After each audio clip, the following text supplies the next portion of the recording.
അപ്പു, നീ കഴിക്കാൻ വരുന്നില്ലേ? VP അവിടെ വെയിറ്റ് ചെയ്യാ. എനിക്കൊന്നും വേണ്ടമ്മേ. അതെന്താ?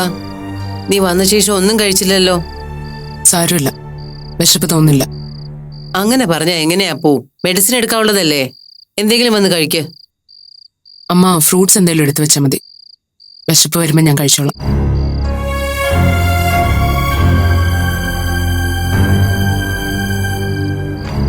മാളുവിന്റെ കാര്യം നീ അറിഞ്ഞായിരുന്നോ? നന്ദൻ സാറിനെ വിളിച്ചിരുന്നു. നീ മാളുവിനെ വിളിച്ചോ? ഇല്ല. ഒന്ന് വിളിക്കായിരുന്നില്ലേ നിനക്ക്? വിളിച്ചിട്ട് എന്തിനാ? അവളെ ആശ്വസിപ്പിക്കാനോ? എന്ത് പറഞ്ഞാ ഞാൻ അവളെ ആശ്വസിപ്പിക്കേണ്ട? എല്ലാരും കൂടി അങ്ങനെ ആക്കി തീർത്തല്ലോ. എന്നിട്ടിപ്പോ എന്ത് നേടി? ഇനിയിപ്പോ ഇത്രയും ഗുരുതരമായ ഒരു അവസ്ഥയിൽ അവളെ കൊണ്ട് എത്തിച്ചിട്ട് ഞാൻ വിളിക്കണോ അല്ലേ? അല്ലപ്പോ നീ എന്തിനാ ഇങ്ങനെ ദേഷ്യപ്പെടുന്നത്? മാളുവിനോട് സഹകരിക്കേണ്ടെന്ന് പറഞ്ഞത് എന്തടിസ്ഥാനത്തിലാണെന്ന് നിനക്ക് ഓർമ്മയുണ്ടല്ലോ. അതെ അമ്മേ, എല്ലാം എനിക്ക് നല്ല ഓർമ്മയുണ്ട്. എല്ലാവരുടെയും കാല് പിടിച്ച് ഞാൻ പറഞ്ഞതാ, എന്നെ ഒന്ന് വിശ്വസിക്ക്, മാളുവിന്റെ കാര്യം ഞാൻ ശരിയാക്കി തരാന്ന്. അപ്പൊ ആർക്കും, അമ്മയ്ക്ക് പോലും എന്നെ വിശ്വാസമായിരുന്നില്ല. അന്ന് ആരെങ്കിലുമൊക്കെ എന്നെ കേൾക്കാൻ ഒരു മനസ്സ് കാണിച്ചിരുന്നെങ്കിൽ അവക്ക് ഈ ഗതി വരുമായിരുന്നില്ല.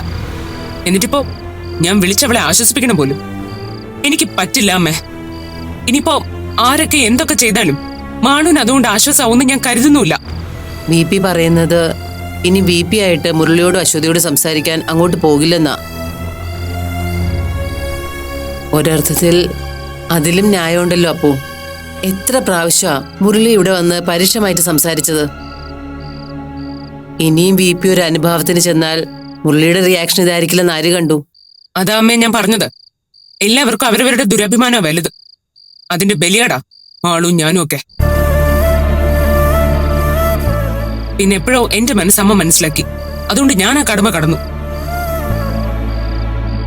പക്ഷെ പാവം മാളു, അവള് പെട്ടുപോയി. അതിലേ ഉള്ളൂ എനിക്ക് സങ്കടം. ആ സാരമില്ല, ചിലപ്പോ അവളുടെ വിധി അങ്ങനെ ആയിരിക്കും. അമ്മ വയ്ക്കോ, ഞാൻ കുറച്ചിടം തനിച്ചിരുന്നോട്ടെ.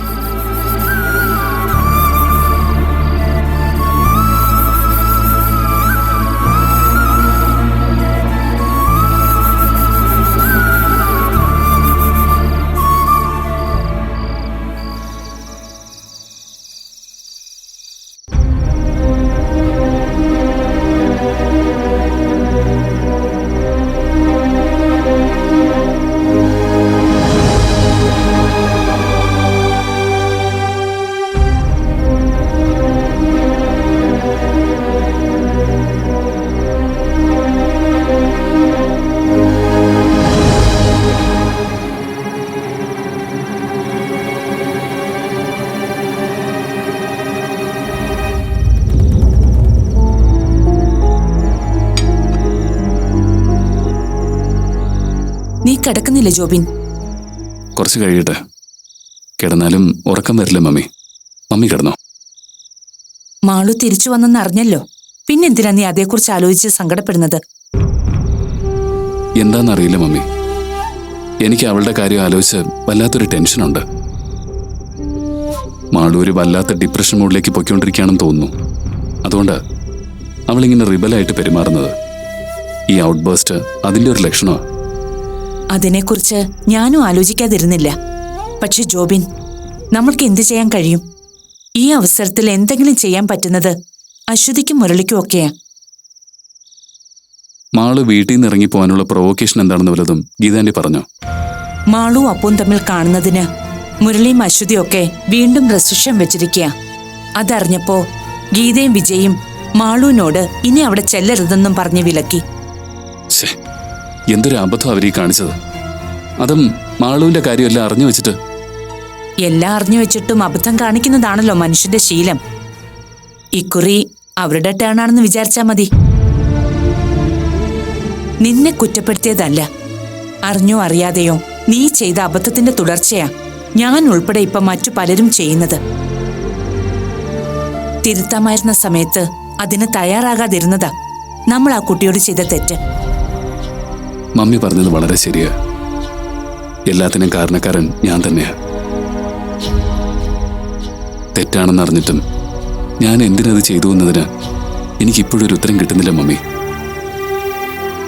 ഒരുപക്ഷെ അന്ന് തിരുത്താൻ മനസ്സ് കാണിച്ചിരുന്നെങ്കിൽ എന്റെയും മാളുവിന്റെയും ജീവിതം ഇങ്ങനെയൊന്നും ആവില്ലായിരുന്നു. ചെയ്ത തെറ്റിന് ഇത്രയും വലിയൊരു ശിക്ഷ എനിക്ക് അനുഭവിക്കേണ്ടിയും വരില്ലായിരുന്നു.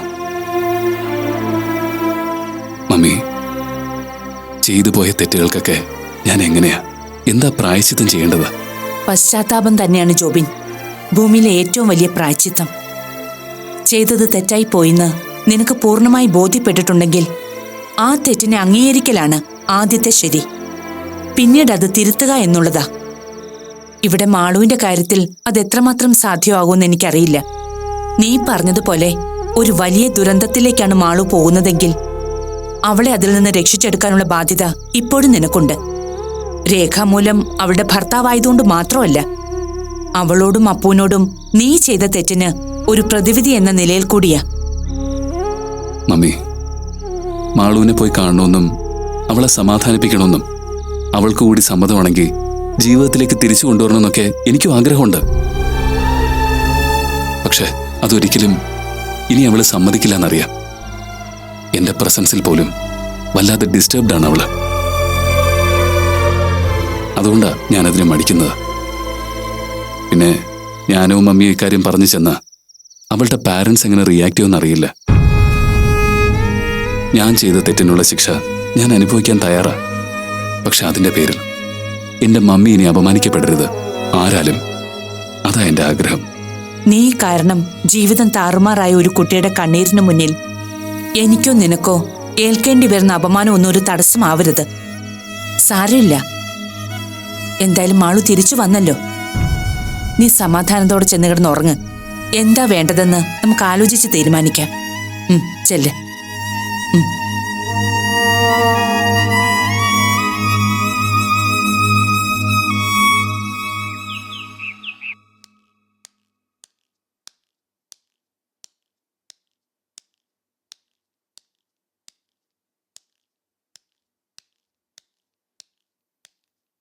മാളു, മാളു, മാളു, മാളു, എഴുന്നേക്ക്. മാളു, മാളു, കതക് തുറക്ക്. മാളു, എടി കതക് തുറക്കാൻ. മാളു ഇതുവരെ കതക് തുറന്ന ലക്ഷണമില്ലല്ലോ മുരളി. അവള് ചിലപ്പോ നല്ല ഉറക്കമായിരിക്കും. മാളു, എന്നാലും അങ്ങനെയല്ലല്ലോ. നീ ഒന്ന് വന്നേ. മാളു, കതക് തുറക്ക്. മാളു,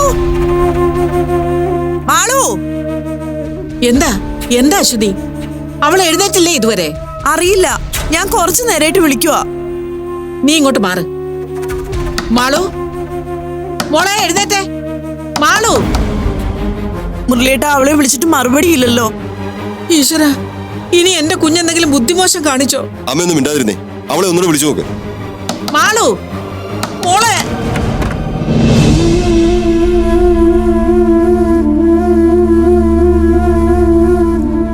എന്താ മാളു, ഇത്രയും പേര് ഇവിടെ നിന്ന് നിന്നെ വിളിച്ചിട്ട് നീ കേട്ടില്ലേ? നീ എന്താ പിന്നെ വാതിൽ ഉറക്കത്തെ? നിന്നോടാ ചോദിച്ചത്, നീ അവിടെ എന്തെടുക്കായിരുന്നു? ഞാൻ വാഷ്റൂമിലായിരുന്നു. ദാ ചായ കുടിക്കേ. നീ എന്തിനാ വാതില് കുറ്റിയിടുന്നത്? എഴുന്നേറ്റാ നിനക്ക് ഈ വാതിലങ്ങ് തുറന്നിട്ടൂടെ കുട്ടി? പേടിച്ചിട്ട് മനുഷ്യന്റെ നല്ല ജീവനങ്ങ് പോയി. വാതിൽ തുറക്കാൻ ഞാനൊരു 2 മിനിറ്റ് ലേറ്റ് ആയപ്പോഴേക്കും എല്ലാവരും പേടിച്ചു പോയല്ലേ. പിന്നെ പേടിക്കാതെ. ഇത്തിരി നേരം കൊണ്ട് മനസ്സിലൂടെ എന്തെല്ലാം ദുർചിന്തകൾ പോയെന്നറിയൂ. എന്നാലേ അങ്ങനൊരു പേടി ആർക്കും വേണ്ട. മാളു ആത്മഹത്യ ചെയ്യില്ല. എല്ലാവരുടെ മുമ്പിലും ജീവിച്ചു കാണിക്കുക തന്നെ ചെയ്യും. പക്ഷെ എന്റെ ജീവിതം എങ്ങനെ ജീവിക്കണമെന്ന് ഞാൻ തീരുമാനിക്കും. അത് തീരുമാനിക്കാനുള്ള സ്വാതന്ത്ര്യമെങ്കിലും എനിക്കുണ്ടാവില്ലല്ലേ. നീ എന്താ മാളു ഇങ്ങനെയൊക്കെ സംസാരിക്കുന്നത്? വേണ്ടമ്മേ, ഇനി കൂടുതലൊന്നും എന്നോട് പറയണ്ട. ഞാൻ പറഞ്ഞല്ലോ, നിങ്ങളെല്ലാവരും നാണം കെടുത്തിക്കൊണ്ട് ഞാൻ ആത്മഹത്യ ചെയ്യില്ല. ഞാൻ എങ്ങോട്ടും ഇറങ്ങി പോവില്ല. ഈ വീട്ടിൽ തന്നെ ഉണ്ടാവും. എല്ലാവരുടെയും നല്ല കുട്ടിയെ. ആർക്കും എന്നെക്കുറിച്ചൊരു വേവലാതിയും വേണ്ട. ഇവളെന്തൊക്കെയായി പറയുന്നേ? ദാ, ഇനി മുതൽ എനിക്കിതിന്റെ ആവശ്യമില്ല. ഈ മുറി വിട്ട് ഞാൻ പുറത്തേക്കും വരില്ല. ഞാൻ പറഞ്ഞല്ലോ, എല്ലാവരുടെയും നല്ല കുട്ടിയായിട്ട് ഞാൻ ഇവിടെ തന്നെ ഉണ്ടാവും. പിന്നെ ജീവൻ കിടക്കാനുള്ള ഭക്ഷണം മാത്രം തന്നാ മതി. ഇനിയിപ്പോ അത് കിട്ടിയില്ലെങ്കിലും പരാതിയൊന്നുമില്ല കേട്ടോ. മാളു നീ എന്തൊക്കെയായി പറയുന്നേ? സോറി അമ്മ, എനിക്കിനി ഒന്നും കേൾക്കണമെന്നില്ല. ഞാൻ പറഞ്ഞല്ലോ, ഞാൻ എൻ്റെ എല്ലാ കാര്യങ്ങളും പറഞ്ഞു കഴിഞ്ഞു.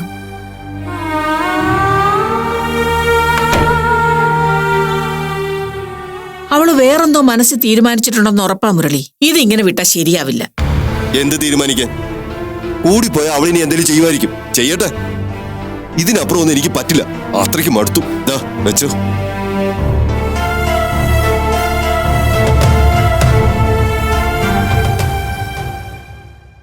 ഡേസമോ, നീ ഇതെങ്ങോട്ടാ? എനിക്ക് പള്ളിയിലൊന്ന് പോണോ അമ്മച്ചി?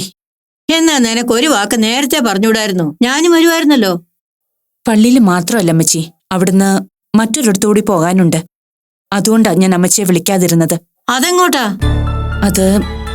അതൊരു സ്ഥലത്തേക്ക്. ഞാൻ പോയിട്ട് വന്നിട്ട് പറയാം.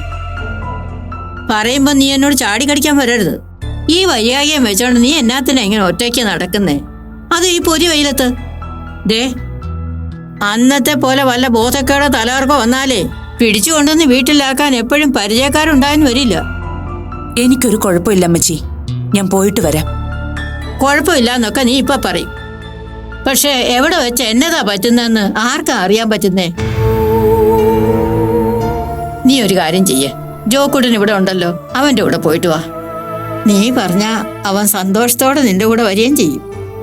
അവൻ കൂടെ ഇല്ലാതെ ഞാൻ കുറച്ചുനാൾ ഇവിടെ ജീവിച്ചില്ലേ അമ്മച്ചി? അന്നൊക്കെ എന്റെ കാര്യങ്ങള് ഞാൻ തനിച്ചല്ലേ നോക്കിയിരുന്നത്. നാളെയും അങ്ങനൊരവസ്ഥ വന്നാ നമ്മൾ ജീവിക്കണ്ടേ? പിന്നെ എന്തിനാ ഒരാളെ വെറുതെ ബുദ്ധിമുട്ടിക്കുന്നത്? ഓ, ഇതായിപ്പോ വലിയ കാര്യമായി പോയത്. നിന്റെ കൂടെ ഒന്ന് പള്ളി വരുന്നതിനും നിനക്ക് എങ്ങോട്ടും പോണോന്നുണ്ടെങ്കിൽ ഒന്നുകൊണ്ട് ആക്കുന്നതും ഇത്ര വലിയ ബുദ്ധിമുട്ടാണോ? വേണ്ടമ്മച്ചി, ഇപ്പൊ ഞാൻ തനിച്ചു പൊയ്ക്കോളാം. ഊണിനുള്ളതെല്ലാം റെഡിയാക്കി വെച്ചിട്ടുണ്ട്. അമ്മച്ചി അവനും കൂടി എടുത്ത് കഴിക്കണം. അപ്പൊ നീ വരാൻ വൈകുമെന്നാണോ? ആ, അവിടുത്തെ കാര്യങ്ങളൊന്നും ഇപ്പൊ പറയാറായിട്ടില്ല. നീ എന്നോട് പറഞ്ഞില്ലേലും എന്നാ നിന്റെ മനസ്സിലെന്നും എങ്ങോട്ടാ നിന്റെ യാത്ര എന്നും ഒക്കെ എനിക്ക് മനസ്സിലായി. അതുകൊണ്ടാണല്ലോ ഞാനും ജോക്കുട്ടിനും ഒക്കെ നിന്റെ കൂടെ വരണ്ടാന്ന് നീ വാശി പിടിക്കുന്നത്.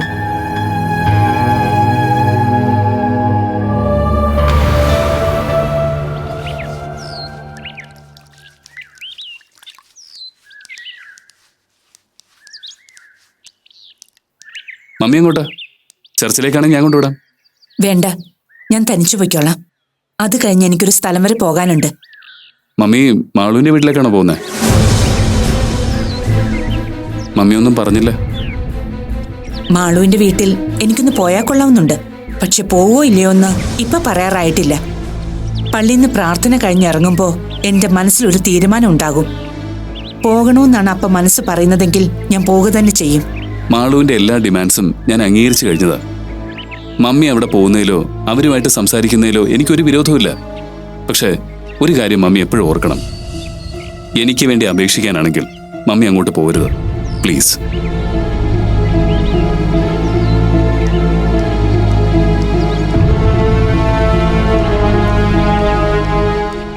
അവൾ എങ്ങോട്ടാ പോകുന്നെന്ന് വല്ലതും പറഞ്ഞോ ജോക്കുട്ടാ? വ്യക്തമായിട്ടൊന്നും പറഞ്ഞില്ല. ചിലപ്പോ മാളുവിന്റെ വീട്ടിലേക്കായിരിക്കും. ആ, ചിലപ്പോഴല്ല, അവൾ അങ്ങോട്ടേക്ക് തന്നെയാ പോകാൻ പോണത്. എന്നാത്തിനാ ഇനി അവിടെ പോയി അവരുടെ വായിരിക്കുന്ന കേൾക്കാൻ നിൽക്കുന്നത്? മനുഷ്യനായാലേ കുറച്ചൊക്കെ വീറും വാശിയും വേണം. അവളും അവളുടെ വീട്ടുകാരും ഇവിടെ വന്ന് നമ്മുടെ കാലാ പിടിക്കേണ്ടത്, അല്ലാതെ അങ്ങോട്ട് ചെന്ന് മുഖം കാണിക്കേണ്ട കാര്യമൊന്നുമില്ല. ആ, പോയിട്ട് വരട്ടെ.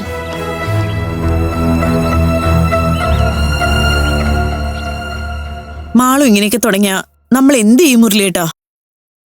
ഇനി എന്ത് പറഞ്ഞാ അവളെ കാര്യങ്ങളൊക്കെ ഒന്ന് മനസ്സിലാക്കിയെടുക്കുക? എത്ര പറഞ്ഞാലും മനസ്സിലാവില്ല എന്ന് വെച്ചാ പിന്നെ നമ്മൾ എന്ത് ചെയ്യും അശ്വതി? ഇതിനപ്പുറം ഇനി നമ്മൾ എന്താ വേണ്ടത്? ഇനി ഒന്നും ചെയ്യണ്ട. ഇതേ അനാവശ്യമായ വാശി അഹങ്കാരവുമാ, അല്ലാതെ വേറൊന്നുമല്ല.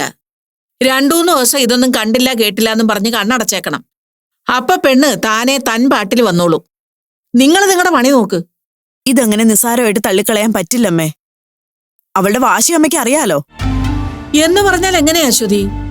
അവക്ക് വാശിയും ദേഷ്യവും ഉണ്ടെന്ന് കരുതി പെണ്ണിനെ തോന്നി പോലെ അങ്ങ് ജീവിക്കാൻ വിടാൻ പറ്റുമോ? അതിന്റെ നാണക്കേടേ അവക്ക് മാത്രമല്ല, ഈ കുടുംബത്തിലുള്ളവർക്ക് കൂടിയാ. അത് ഓർമ്മ വേണം. അമ്മ പറഞ്ഞതുപോലെ 2-3 ദിവസത്തേക്ക് നമ്മൾ വലുതായിട്ട് പ്രതികരിക്കാനൊന്നും പോകണ്ട. നമ്മൾ കൂടുതൽ അടുക്കുന്നില്ല എന്നാണ് ഇപ്പം അവള് തന്നെ ഇങ്ങോട്ട് വന്നോളും. ആ അതാ നല്ലത്. മുരളിയേട്ടാ, ഞാൻ അവളുടെ ഭാഗം പറയാന്ന് വിചാരിക്കരുത്. കല്യാണത്തിന് മുമ്പ് ഒരിക്കൽ അവൾ ഇതുപോലെ നമ്മളെല്ലാവരോടും പിണങ്ങി മുറിയിൽ ഒതുങ്ങിക്കൂടിയ കാര്യം ഓർമ്മയുണ്ടല്ലോ. അന്ന് എന്തോ ഒരു ഭാഗ്യത്തിനാ അവള് പിന്നെ പഴയതുപോലെ കളിയും ചിരിയൊക്കെ ആയിട്ട് തിരിച്ചു വന്നത്.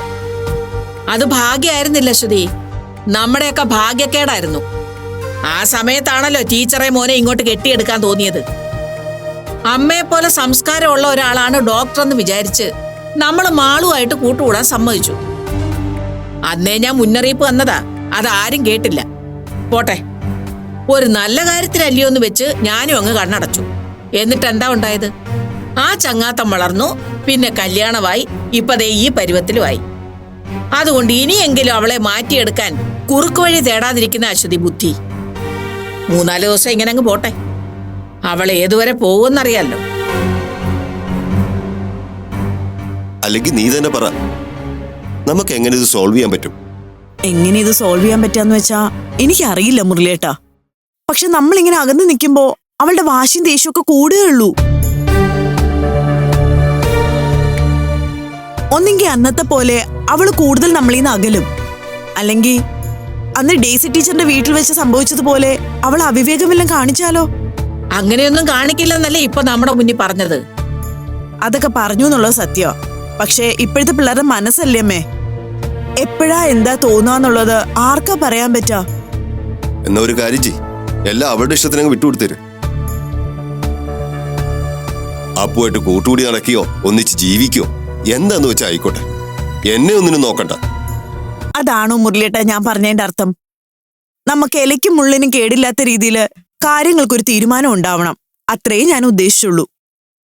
അങ്ങനൊക്കെ പറയാൻ എളുപ്പം അശ്വതി, പക്ഷെ എങ്ങനെ? ആര് വിചാരിച്ചത് നടക്കും? അതൂടെ പറ. ഞാൻ പറയുന്നത് ചിലപ്പം മണ്ടത്തരമായിരിക്കും. എന്നാലും നമുക്ക് കുറച്ചു ദിവസം അവളുടെ ഇഷ്ടത്തിന് വിട്ടുകൊടുത്താലോ? എന്നുവെച്ചാ നീ എന്താ പറയുന്നത്? അവളെ ആ പണിക്കരുടെ മോന്റെ കൂടെ അങ്ങ് വിടാനാണോ? അങ്ങനെയല്ലമ്മേ, അവക്ക് ഇഷ്ടമുള്ളത് എന്താന്ന് വെച്ചാ അത് ചെയ്തോട്ടെ. കൂട്ടത്തിൽ അപ്പുവിനെ കാണണമെങ്കിൽ പോയി കണ്ടോട്ടെ. കാണലും കൂട്ടുകൂടലും കൊണ്ട് തീരുമോ അവരുടെ റിലേഷൻ? അങ്ങനെ നിനക്ക് ഉറപ്പുണ്ടോ? എങ്കിൽ പിന്നെ എനിക്കും പ്രശ്നമില്ല. അതിനപ്പുറത്തേക്ക് പോയാൽ നമ്മൾ എന്ത് ചെയ്യും? അതുകൂടി ഒന്ന് പറ. എന്താ മുരളി ചോദിച്ചത് കാര്യല്ലേ? അതിനപ്പുറത്തേക്ക് പോവില്ലെന്ന് നിനക്ക് വല്ല ഉറപ്പുണ്ടോ അശ്വതി? ദേ ഒരു കാര്യം ഞാൻ പറയാം, സൂചി കൊണ്ട് എടുക്കേണ്ടത് അവസാനം തൂമ്പ കൊണ്ട് എടുക്കാനുള്ള അവസ്ഥ ഉണ്ടാക്കരുത്. നീ കൂടുതൽ പരിഭ്രമിക്കാനൊന്നുമില്ല അശ്വതി. നമ്മളും ഈ കാര്യത്തിൽ ഒട്ടും പിന്നിലോട്ടല്ലെന്നറിയുമ്പോ അവളങ്ങ് ഒതുങ്ങിക്കോളും. അല്ലാതെ അവക്ക് വിഷമാവുമെന്നും കരുതി നമ്മളിങ്ങനെ കയറൂരി വിടാൻ നിന്നാലേ അവസാനം പിടിച്ചാ കിട്ടാത്ത അവസ്ഥയാവും. ഞാൻ പറയാനുള്ളത് പറഞ്ഞു, ബാക്കിയൊക്കെ നിങ്ങളുടെ ഇഷ്ടം.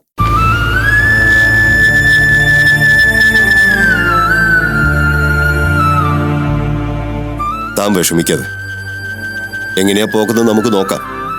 ഓഫീസിൽ നിന്ന് വന്നിട്ട് ഞാൻ അവളോട് കാര്യമായിട്ടൊന്ന് സംസാരിക്കാം. അപ്പോഴേക്ക് അവളും ഒന്ന് നോർമലാവും. ഞാൻ പോയി റെഡി ആവട്ടെ.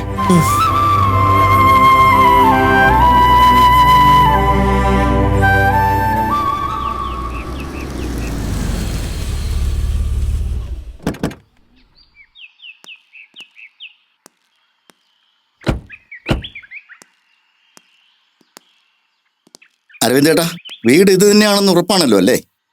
അതൊന്ന് ചോദ്യ സോഴ്സിനാ. ഞാനിവിടെ ആദ്യമായിട്ടാണോ? വീടും ഇത് തന്നെ, പറഞ്ഞ ആളും ഇവിടെ ഉണ്ടാവും. താൻ വാ.